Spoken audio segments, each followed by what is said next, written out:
Welcome in to Moving the Chains, brought to you by Founders Federal Credit Union. I'm Kevin Thomas alongside Jerel Hendricks. Got a great interview lineup today, a very special guest, the new head coach of the May River Sharks, Richard Bonneville. Coach, how you doing today? I'm doing great, guys. I do want to say thank you very much for doing this for high school football. There are so many limited access points, and y'all coming on the scene is huge for these guys. Well, we appreciate that. We appreciate your time. We really do. This is you guys' first time tuning in. Check us out on Facebook, Twitter, Instagram, YouTube, etc. at Movin Chains. Also, our website, movinchains.com. That's movinchains.com. And our podcast on Apple, Spotify, Google, and more. Coach Bonneville was hired in February. He's been the offensive coordinator and offensive line coach for May River for the past 7 seasons. Prior to that, he's coached at Camden, Westwood, Richland Northeast, and North Augusta.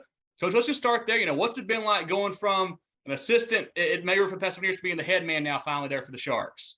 I wish I was younger and didn't know what I was getting into. Being an older guy taking over, you kind of realize what you're signing up for.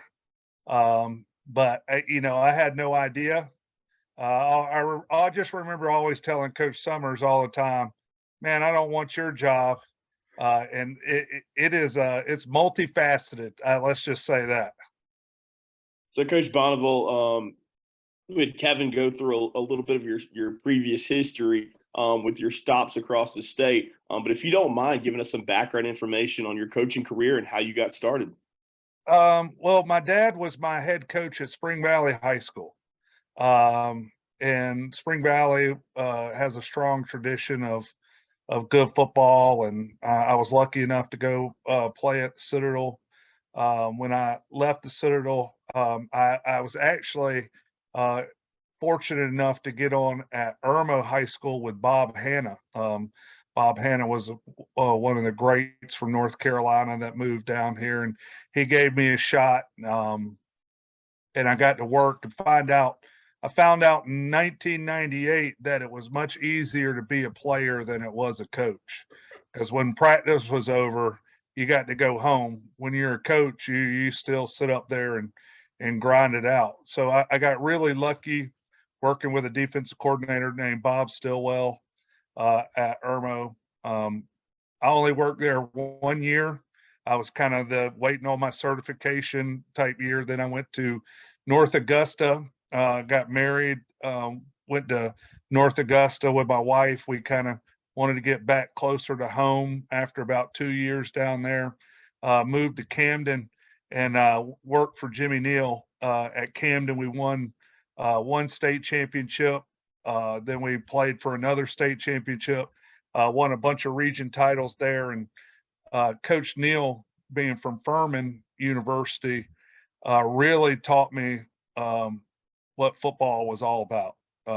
At Camden High School, I learned how to work, learned football from him, and Ron Duncan and the rest of the staff at Camden High School during those 2001, 2005 years. Then I moved over to Richland Northeast with Coach Jay Fry, who was a phenomenal head coach at Richland Northeast. There where I hooked up with Coach Summers, who was the offensive coordinator there. He got the Westwood job, offered me to be the offensive coordinator. I went with him and Coach Pelham at White Knoll. We went over there, and then we used to always vacation down here at Hilton Head, and I realized that we were never going to have enough money to retire in Hilton Head, so we might as well work down there. And when May River job came open, we pushed Coach Summers to put in for that, and he got it. He was fortunate enough, and he's done a heck of a job. I really appreciate him taking me with him. And he and I had been together since 2005. That's 18 years. Wow. Well, that's awesome. You obviously mentioned Coach Summers taking over for him there. You guys have been together forever. Have you started to maybe lean on him a little bit with some questions, or is that going to come absolutely. more of the season, you think, goes? He always gives a good little giggle to me. he'll send me an email and go, "Oh yeah, I forgot about this invoice. You need to pay this." And "Oh yeah, I hear you got this. I hope you're having fun." It's Coach Summers has been a wealth of knowledge. Um, Somebody that I can ask about ordering stuff, how he handled this situation, how he handled that situation. A lot of times you see, young coaches, they're chomping at the bit to get that head coaching opportunity. What's it like, and can you offer some perspective of, getting this opportunity to be the head man at this stage in your career? Uh, you know, there were a lot of times I put in for some head jobs when I was a young guy and thought that I was ready to be a head coach. Um, and realized now being an older guy, I wasn't ready to be a head coach of anything. Um, I've interviewed for the Blythewood job when it first came open. I've interviewed for the Spring Valley job at one point. I was in line to maybe take the Andrew Jackson job at one point early in my career. That kind of would have been a stepping stone.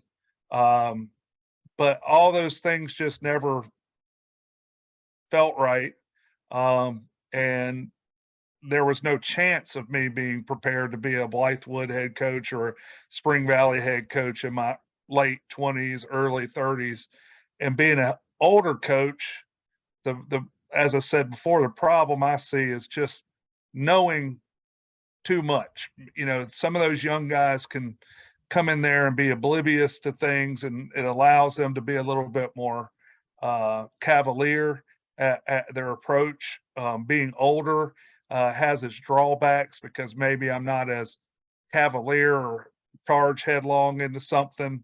And sometimes I'm like, dang it, if I was a younger man, I wouldn't even be worried about that. I'd just be doing it. And with age comes a little bit of wisdom. I'm not there, but um, it's definitely I'm excited. My son goes to May River.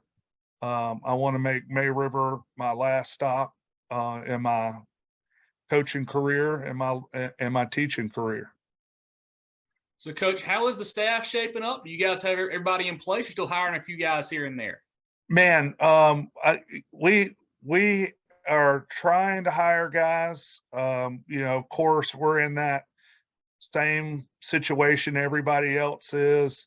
We're waiting on what's going to be available, throwing feelers out, trying to get guys to, buy in and say, "Hey, well, we want to come down to May River," and not really have anything until it all shakes loose. And we got some great guys on staff.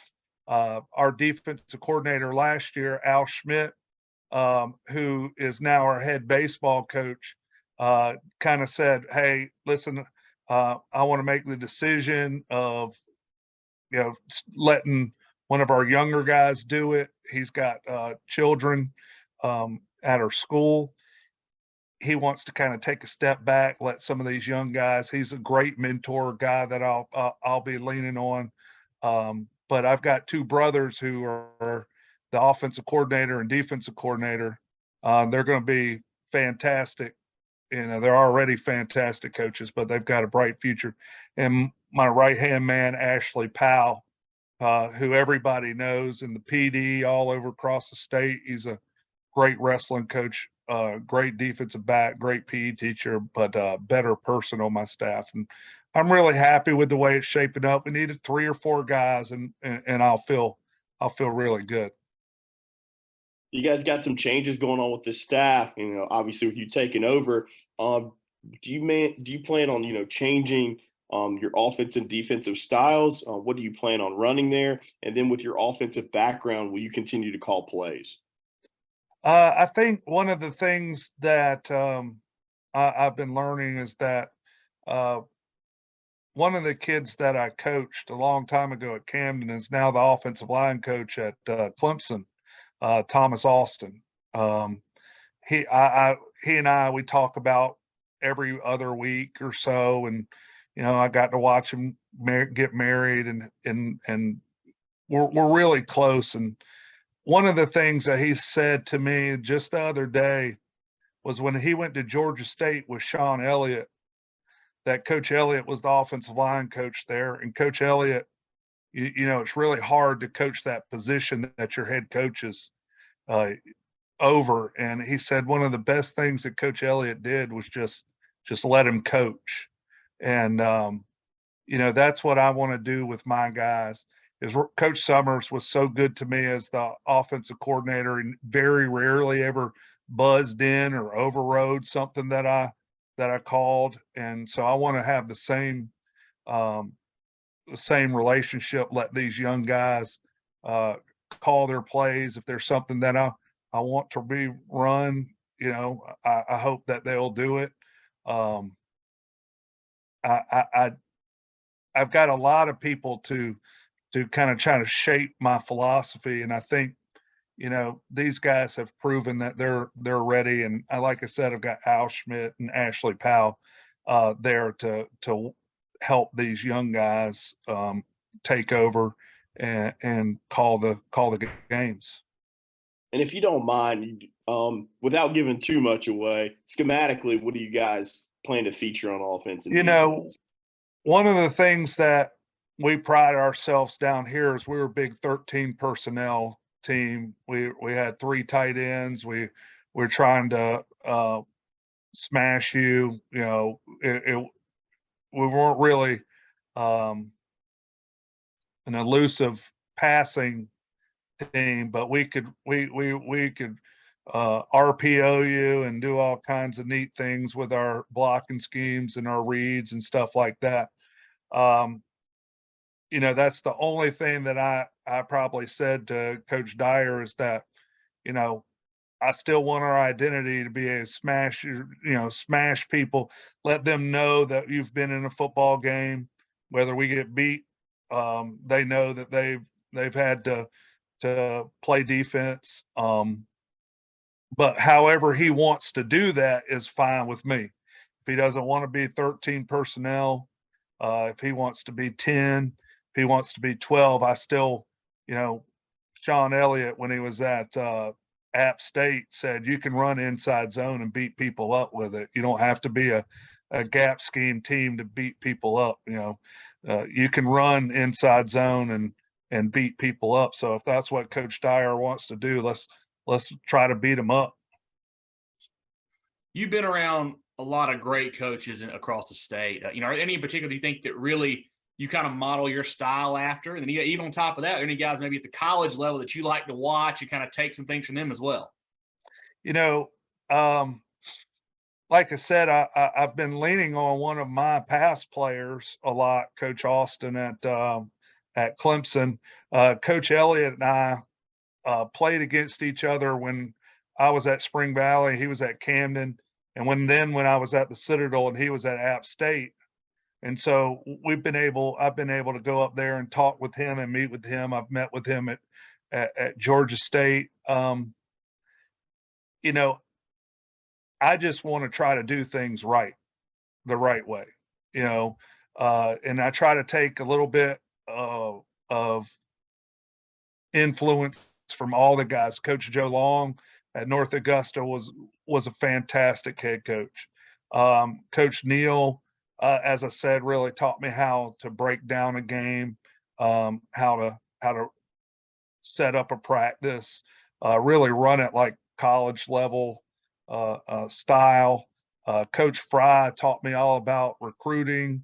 You know, he had some great recruits coming out of Richland Northeast. Coach Summers, his organization and his work ethic are second to none. And I hope all the good things that those guys did and showed me show up in what we're doing. And, you know, I hate to say I want to model myself after Nick Saban, but his philosophy of doing it the right way, having a standard, you know, confronting the kids when they're not doing what their responsibility, hold them accountable over and over again is kind of, I want to be more of a, you know, this is the right way to do something. There are two ways to do it. We say the right way and the other way, and we're trying to really hammer that home with our guys. Let's do it the right way, not the other way. You have the unique advantage of being promoted from within. Therefore, you know your team. You're familiar with your team. What kind of team do you guys have in back, and who are some special players that we should be looking out for? You know, we've got some. We got to do some March work open season. We were able to cobble together some dates for us to practice, and man, you stand out there and you go, oh, we can win some football games with these guys. You know, we're excited about some guys that maybe haven't even started a Friday night, but they are bought in. They're on the bus. You know, they're runners on our bus, and you know, a kid like Adrian Gaston, our nose tackle. We call him Santa because during COVID, Coach Summers would always say, "Hey, there's this kid Adrian Gaston's going to come out," and we're like, "Well, I've never seen him." Just like Santa Claus, never seen him. He's like the Easter Bunny, and Santa's kind of stuck with him. Adrian Gaston's a fantastic nose for us in our 3-4. I expect big things from him this year. We got our returning quarterback. It'll be his second year, Tanner Macy. He'll do a great job. Like I said, I'm excited about kids like a Will Boswick. You know, there's of course guys I'm going to leave out. One of the kids that I'm really happy about on our defense is Ethan Sprinkle. I mean, he's a 6'2", 6'3", 200-pound rising junior who got a lot of experience last year. We have a returning center who's a all-region guy who wrestled for us at 220 named Will Morrow. He's our returning center. We got Gage Duncan. It's the list goes on and on. And the thing about these guys is when we line up, and I'm sure anybody that's played us, when we line up against the other team, if you just go on looks, we're not looking like we're going to compete.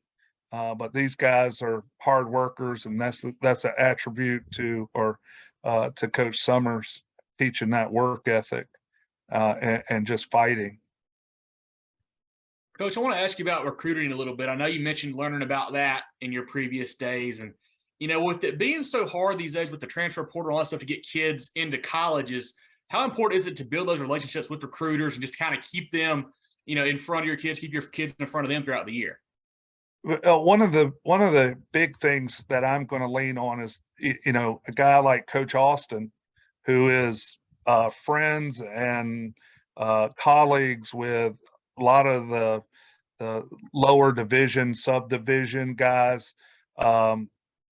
Coach Elliott, Coach Stepp, who was at Lexington, a guy named Coach Gasparotto, Greg Gasparotto, coached with me at Richland Northeast, who's now a defensive coordinator at Troy.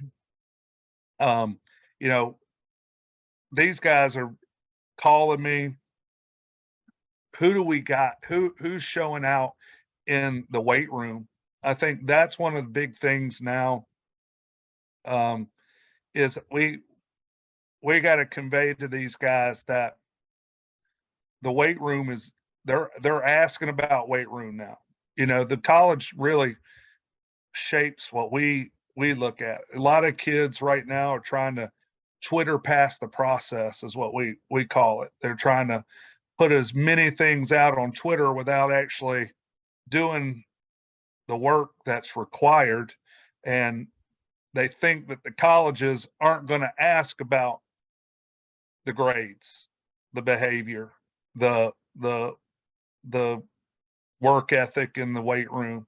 And that is getting the kids and the kids' parents past that learning curve is extremely difficult. Like you said, with the transfer portal, you know, it's trickled down into high school. I'm sure you've heard that from some other guys that, it's really difficult these days when what they see on a daily basis is, I think our South Carolina high school league says as long as you move, as long as you stay, establish eligibility somewhere, you get to go there. And man, so you try to do the right thing. You try to hope that you get the guys who are want to be on your bus, stay on your bus, and the guys that want to walk or ride, they can find another bus to ride on.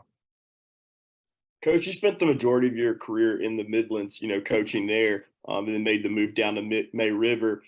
Historically, you've had some great programs like Somerville, Fort Dorchester and things like that. But as a whole, kind of seen the Low Country explode in football, the emergence of Beaufort and these other teams like James Island on different levels. What do you attribute, this more competitive nature in the lower state or in the Low Country specifically to in football? Oh man, that's a great question. When we left Westwood, you had to bring it every Friday night. You were coaching against, Kyle Richardson up at Northwestern, who's at Clemson now. You're coaching against Coach Stepp, who's at Louisville. You didn't get to just roll up into a place and have better personnel and just go beat somebody. That could happen every now and then, but I mean, we played Keenan, and they gave us everything we wanted when we were at Westwood. There was no give me games. So when we moved down here, we brought that attitude, and we got our face beat in for the first couple of years. I mean, I got beat. I've been a part of a 77-3 loss. I've been part of a 69-0 loss. But we just kept saying, we're going to keep doing what we do. When Coach Knotts came into Dutch Fork, when we were all at Richland Northeast, he really elevated what our requirements were. It used to be you had to work 2 weeks in the weight room as a coach, and now it's completely reversed. In the summer, you work every week in the weight room and out at practice, and you get 2 weeks off. And that's it. Coach Knotts really elevated the requirements, and I think Coach Summers did a good job of bringing that down. I mean, Beaufort was already playing some good football. Bluffton had been in the state championship. Hilton Head has a long history of being really good. And now, Beaufort has some unbelievable coaching and some unbelievable players. Every time we play them, they beat us by 6 this year. We somehow lucked up and beat them the year before, and they played for a state championship. I mean, Coach Libran, Coach Payne, Coach Gregory at Bluffton, all these coaches, Coach Hatcher at Whale Branch, Coach Kinlock at Colleton County. And I tell you what, those guys at James Island are playing some football. They are physical. They remind me of May River. And they are big, and they are strong, and they have bad intentions. They are that coach McCoy. Yeah, Coach McCoy moved from North Carolina, and we knew we played them in COVID year, and we had a great quarterback, and it was tough to move the football on them. And I just told him the other day at a combine, I was like, God almighty, you boys can play some football. It's unbelievable. Take your financial game to the next level with Founders Federal Credit Union. Reach your full potential. Relax. Join Founders today. Visit an office near you or relaxjoinfounders.com to apply. Federally insured by NCUA, member qualification required. Well, Coach, got a couple easier ones here for you before I let you go. So, like you mentioned, All right. you went to Spring Valley High School, got to play for your dad, who was the head coach, and now you get to coach your son at May River. Can you elaborate on just kind of how cool that was to play for your dad, and then how neat it is to get to do something similar with your son? Yeah, my my dad, I looked up to him. I told him he was down here last week or this weekend and said, "Man, I really put a lot on this head coaching thing. I thought you were the man." I was like, "I realized that you were just struggling to hang on." And but it meant a lot to play for him. I got to coach my oldest son at May River. He's at the Citadel playing football. And now being the head coach with my youngest son here really means a lot. But, it is hard these days. You don't ever want to show favoritism to them. We'll make sure everybody knows you're not showing favoritism to them. And sometimes you go the opposite way. And I've been very lucky to watch both my boys play football, watch them grow. I expect my youngest son to be a contributor this year. He played last year as a sophomore, wasn't very good. And then this year he's gotten big and strong and fast. And I expect him to not have to be taught to be coached very much this year. Got other problems. So, Coach, it's a staple moving the chains question. We're riding down there for a game to the Bluffton area. You got to throw out a couple restaurants that we should check out. Some of your God. Okay, Cahill's in Bluffton. You bring your wallet, but it's worth every penny. It's Southern cooking, Bluffton barbecue. My God, delicious. Let's see. Where was some other staples? Oh, Sunset Pizza, Okatee Ale House. Man, y'all, all y'all can see is my head, but I'm a portly fella. I'm about 6'3", 265 pounds. We enjoy eating. That's a great question because, man, I'll tell you a quick story. I know I'm long-winded. My coaches tell me that already, so I got to work on it. I meant to tell y'all that. Oh, you're great, Coach. We're enjoying it. You're good to go. we with the new football fandangled, the sideline videos and stuff like that, and you get set up on the sideline. Well, we have a team when we at May River. We call it Fat Team 6, which stands for Forward Advancement Team. But the main reason all the coaches want to get on the Forward Advancement Team is so that if we go play Colleton, they could go eat at Duke's Barbecue. That's right. Could go eat, if you play Lake City, they want to go to the schoolhouse. Yep. So y'all are a notch up even more asking where to eat. Okay, because that's our big thing. I love it. Well, Coach, obviously, I'm sure you're swamped, with new head coaching duties, but it is getting warmer out there. So, how's the golf game looking? You getting out of the course much this time of year? Man, I love golf, and we like to say we found a deal out there on Hilton Head Island. I'm a member of a country club. Now I'm on the practice and play plan that they don't give you the tee time till about 5 o'clock.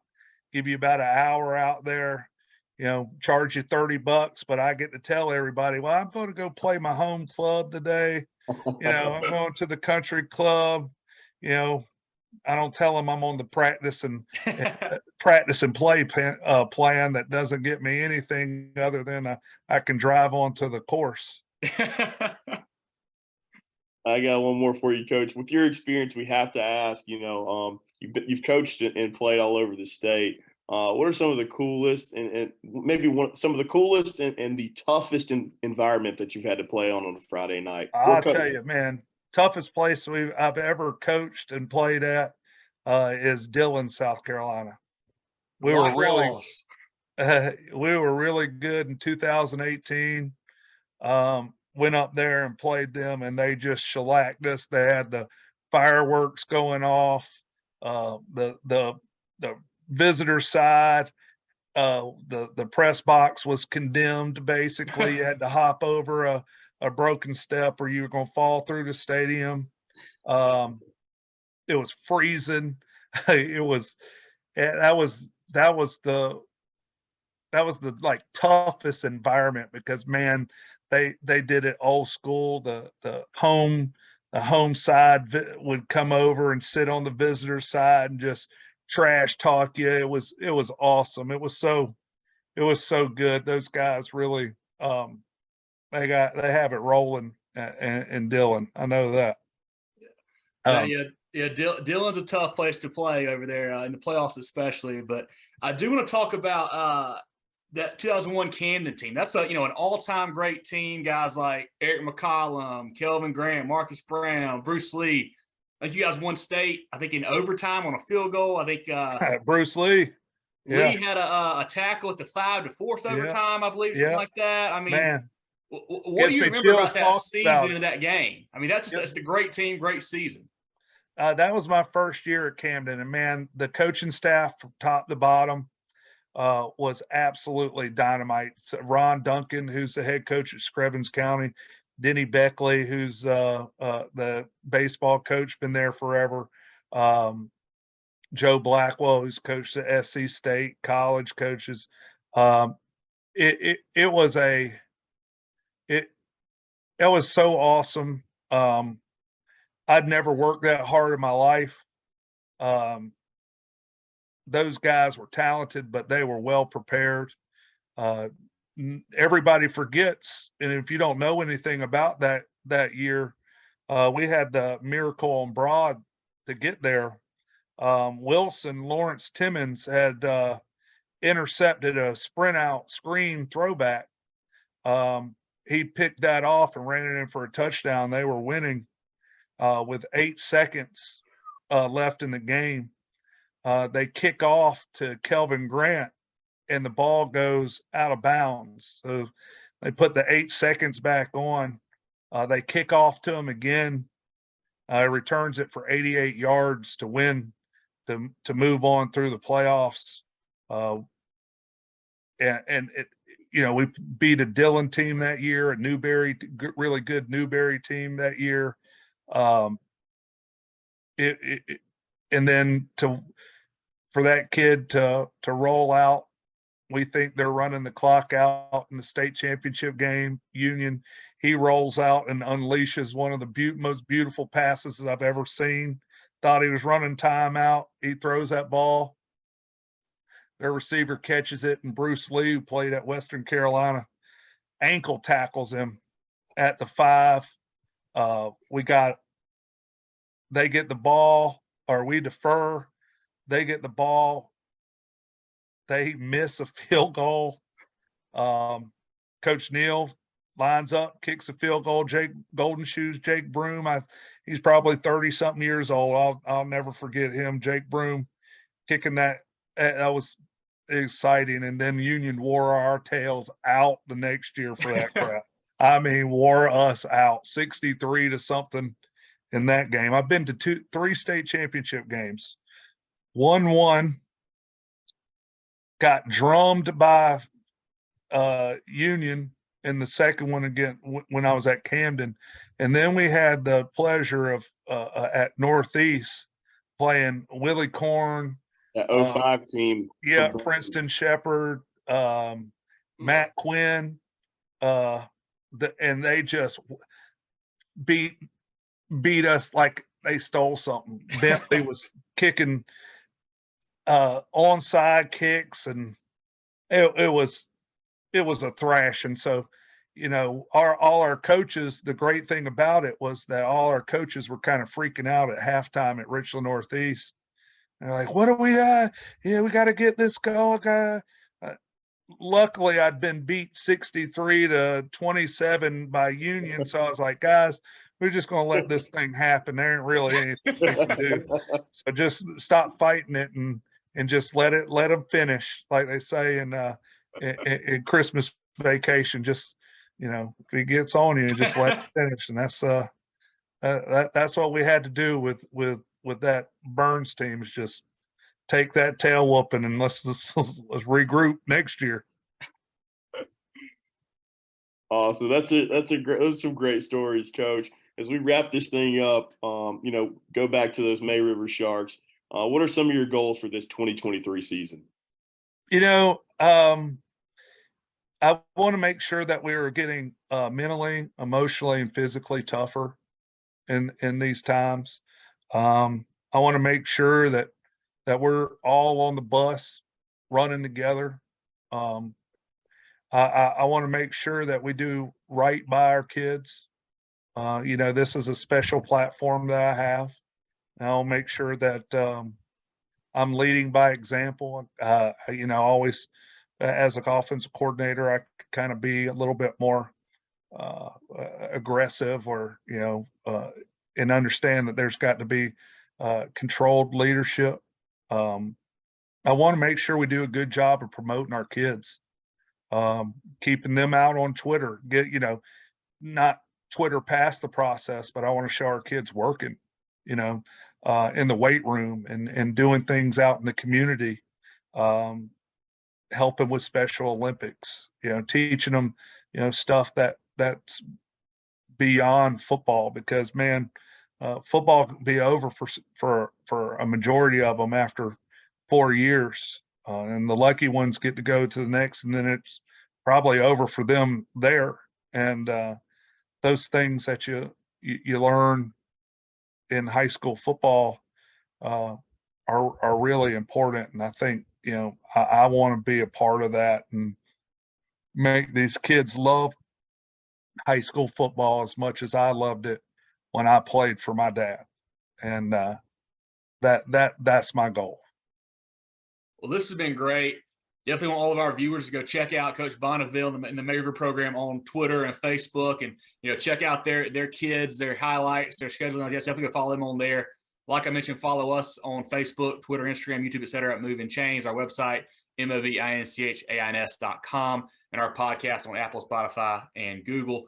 Movin the Chains brought to you by Founders Federal Credit Union. Jerel, anything else for Coach Bonneville before we let him go tonight? As always, I just want to say congratulations, first of all, in you getting this opportunity to lead this team. I know you guys are going to do great things. You got a great foundation down there from Coach Summers. Really looking forward to what you guys do in the 23 season and beyond. Just great insight and stories. Really appreciate you taking the time to meet with us today and talk some high school football. This is a special state. You've seen a lot. And, I hope the viewers and the listeners get as much enjoyment out of this interview as I did. Well, guys, I tell you what, I can't say enough. Lou Bajak does such a great job up there in the Midlands. There's some other guys that try to get stuff out, and these kids appreciate it. As a coach, I certainly appreciate it. I know y'all have busy lives, and y'all making time for these kids. And if there's anything that I can ever do to help y'all, I certainly will. I'll be more than happy to give y'all a shout out. This was awesome. I love telling those old stories. I'm that guy now, man. I'm that guy. I love it. Well, Coach, we really do appreciate it. Look forward to getting down there and trying out some of these restaurants you recommended, and head down to a practice or a game sometime. Absolutely. That's awesome. Yeah. Well, we appreciate it, Coach, and best of luck this year. All right. All right. Have a good one, guys.